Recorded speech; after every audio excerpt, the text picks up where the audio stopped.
Hörmətli izləyicilər, kanala abunə olub like etməyi unutmayın. Günün xəbərləri təqdim edir. Məktəblilər bu tarixdən payız tətilinə çıxacaqlar. Noyabrın 17-dən 2025-2026 tədris ili üzrə ümumi təhsil müəssisələrində 5 günlük payız tətili başlayacaq. Oxu24.com-un məlumatına görə payız tətili 17-21 noyabr tarixlərini əhatə edəcək. 22-23 noyabr tarixləri şənbə və bazar günlərinə təsadüf etdiyi üçün dərslər 24 noyabr tarixindən başlayacaq.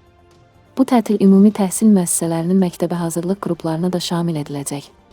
Qeyd edək ki, payız tətiliyə ümumi təhsil müəssisələrində tədris ilinin müddəti ənin təsdiq edilməsi haqqında Nazirlər Kabinetinin 24 fevral 2020-ci il tarixli 66 nömrəli qərarının tələblərinə uyğun olaraq müəyyən edilib. Oxu24.com bundan öncə noyabrda olacaq qeyri-iş günlərinin sayını açıqlamışdı.